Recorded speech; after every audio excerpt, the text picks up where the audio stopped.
Guys, hope you're having great holidays. One of the most exciting events of the year began yesterday in New York City. With the World Rapid Chess Championship began, we had first 5 rounds in open section and first 4 rounds in women's section. And I want to walk you through the most exciting, interesting moments of yesterday. And this is where we come. Volodar Murzin was playing against Fabiano Caruana in round number 2. Of course, Volodar is a massive underdog in this game, but we saw some very exciting results. So this position. So here Fabi had some knight f4 move, basically trading this knight off the board, and computer says black can hold, but after rook a7, which is a massive mistake, Volodar strikes by playing g5, and now the position is slowly collapsing. I was trying to follow the games without engine. I couldn't really understand. Like, to me it looked like, alright, there might be some attack coming, so I couldn't really evaluate what's going on, but it seemed like, alright, Volodar has great chances in this game. And soon we got to the following position where still it was very unclear. Like, yeah, Volodar has very great attack on king side, but it's still unclear. Like, this king is wide open as well. Yeah, there are no like immediate attacks on this king right away, but who knows what might happen. G6, rook a1, takes, king g2, and now I was calculating like this, king f3, and I was like, alright, no more checks. Volodar is probably winning, but soon rook a7, we found this position somewhere around this point where computer now says that basically after queen h1 it is a draw. I'm not sure why queen f4, basically because black have a lot of counterplay against this king. Now queen a8 is one of the threats, and if king goes to e6, now queen a7, and black are actually winning the game due to this massive threat to f7. And if king goes back to d5, there is queen b7, and now if king goes back to e6, queen f7 would be a checkmate.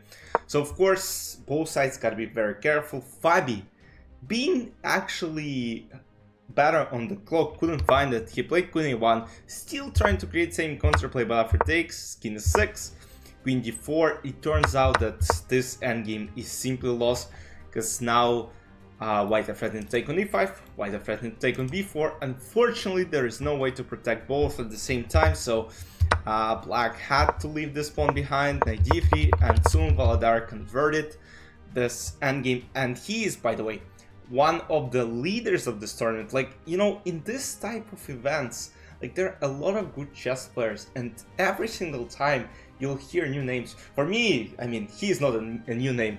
Guys, for your information, I mean, I know Volodar since he was like maybe 10 years old. He was always a very, very young talent. And yeah, he won a lot of World Junior events, European events, so yeah, was always a great talent, and now he's showing it against elite chess players.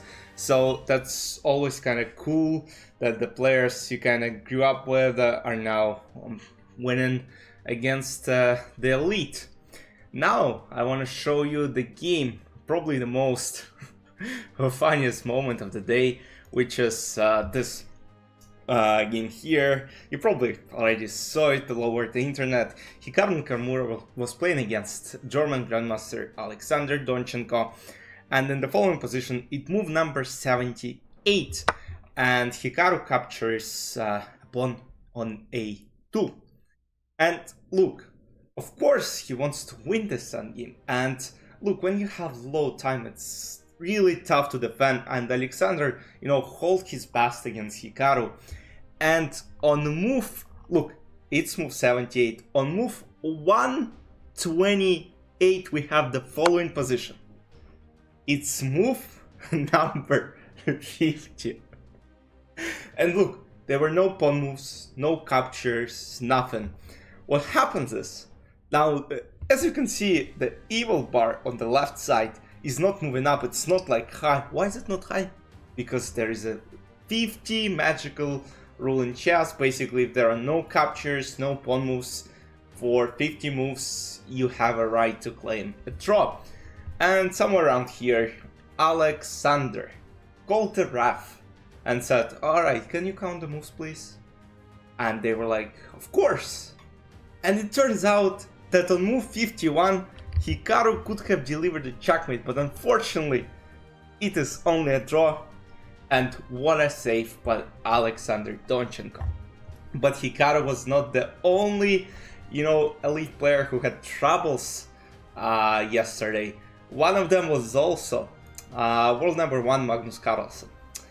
Before round number 5, Magnus made 3 draws, won 1 game, and was facing Denis Lazovic with black pieces. And here Denis chose to play Exchange Slav, which is known to be very drawish, very boring.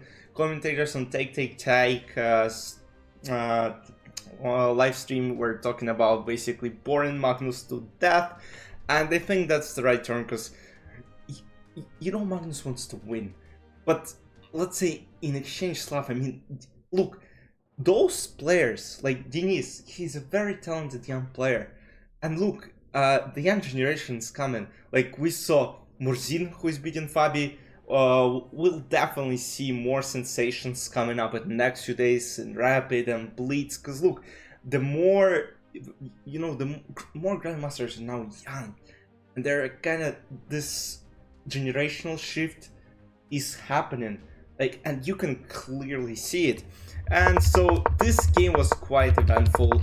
And unfortunately for Magnus, yeah, he tried G5, he wanted to attack, but nothing worked out.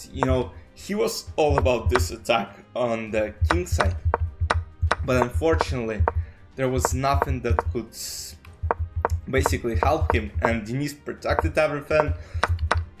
And, Magnus couldn't do.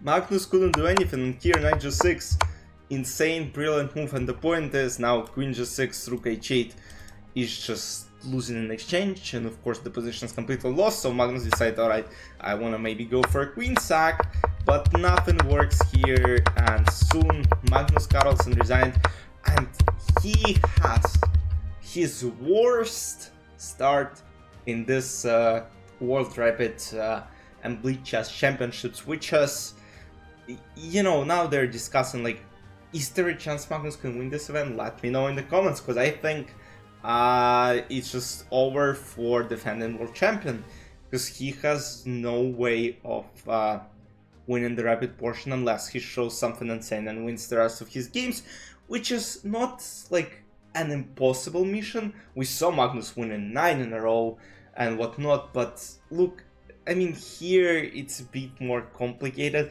and you kind of see that, players are not scared of Magnus anymore. There still are, but in this event, they're just, I'm not sure if it's luck or it's like the first day, first problems. We never know, but yeah, it is what we see in the first day. It's very exciting, but, we want Magnus win, so let's see what happens in day number 2.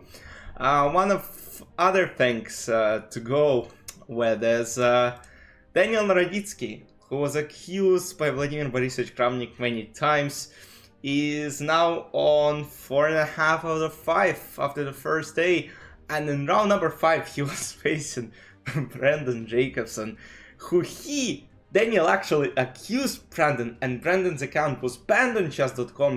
This story with the VSU account, many of you have heard of it. Basically, he was playing a5, rook a6.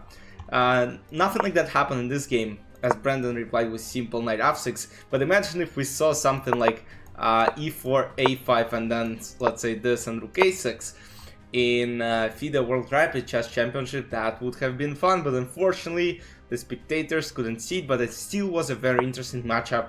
And here, queen e1 was played after rook attacked this queen from c8.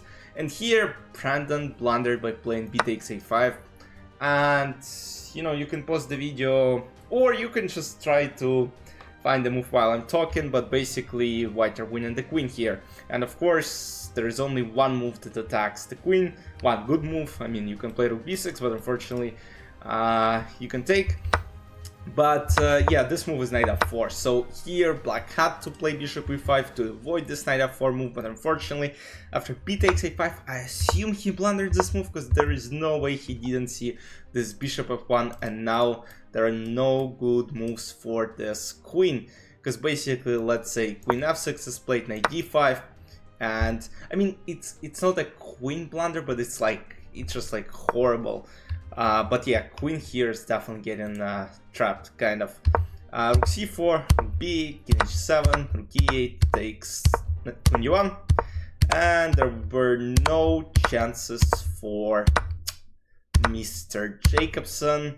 And after rook f5, he resigned, and Daniel is almost on perfect start. The only draw he made was against very young talent Dani Adewumi, another US native.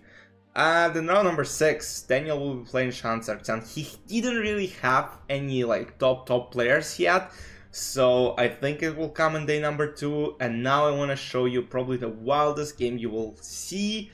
And this game came, of course, many people call him Modern Tal for a reason, Daniel Dubov. And this game was wild. Let me just show you this. Bishop d7, I'll quickly scroll through the opening. First of all, g5, doesn't care. Short castle, g5, g4, checkmate this king. So knight g5, rook g8, d4, h6, and knight f7. Jonas Bulpierre is a Danish, very young talent as well, Danish grandmaster. At some point, I think he was compared to Magnus, but of course, right now he's not on this level, and it's hard to say that. Alright, this guy will be at the top. I think he's 1 year older than me, 1 year younger than me, 2004. Yeah, he's 25, 24. Of course, we have a lot stronger players who are younger than 2004 and even a lot better. He takes d4, knight d4, knight d6, bishop g8. I mean, as you can see, it's like chaos. Daniel Dubov doesn't play around. He's playing this types of position where it's absolutely wild. Rook g8, rook g6, queen b4, knight f5. Now the point is, of course, if he takes f5, queen h4, and this is a fork, and you gotta come up with some move. Knight d5 is a move to go, because now knight d5, queen h7 is a move, and then queen h5 takes back. Let me just show you. Let's say knight d5, queen h7, rook g7 takes, he takes d5, and white could actually win the game if the game continued like that. He takes f5, takes, and in the following position, Jonas Bulpierre has 2 rooks for queen and bishop, and absolutely insane pawn on g6, which might potentially promote. Bishop f5, queen h4, rook c5, some checks, g7, and now it becomes kind of dangerous. I would be afraid to play this, but it's Daniel Dubov who is playing, and here I thought when I was watching this that queen c1, queen h6 is how the game finished, but no, Daniel continues to pose some threats, queen f4, and now wild rook f7, threatening rook f8 with queen promotion on g8, or just rook h8 checkmate. Queen h4, king g1, and now queen g3, and the point is, now it is only a draw. So here, after h3 was played, and you might ask, why is it a draw? I mean, black have a pawn still, and eventually black will probably take everything, but the point is, look at this bishop, it's the opposite color of promotion square that this pawn will have to go to, so it is just a draw, and the game continued till this point where Daniel Dubov stalemated his opponent, king on a1, g5 pawn can't move, and it is a draw. So this is how the first day concluded. Let me show you the standings. And the standings so far go like this. Volodar, Sean Sarkisian, Linier Dominguez, Daniel Naroditsky are 4 leaders with 4.5 points. And we don't see any top names on top so far. Then we have Raunak Anish then Livona Gerbiak, Hikaru 13th, and then Maxim Vashilograf, Shahriar Mamedyanov, and so on and so forth. Fabi is slower. One more interesting thing to spectate in this tournament is Arjun versus Fabi, because they have feeder circuit. I'm not sure if only, let's say, the win counts towards the final standings or not, so I'm not sure how it works. I'm not sure if they know how it works, but yeah. And look, it's very hard to find Magnus here. Magnus right now is number 80, as you can see here, which is insane. 2.5 out of 5. He's facing a young American talent in round number 6. I think he's gonna win this game, but you know, he's gotta show something incredible in last 8 rounds of this event. And then of course we'll have Blitz, but yeah, that's very exciting so far. It's very interesting for spectators to see top players lose, and this once again shows that there are a bunch of good players who might not get their chances, like in this open events and this close invitational tournaments. But yeah, as you can see, they're beating top players that getting beaten. So yeah, it's exciting. I hope you guys enjoyed. I'll see you in the recap of day number 2 tomorrow. Have fun, enjoy the tournament, play some chess. Good luck in the upcoming 2025. If I don't see you before, see you soon. Bye bye.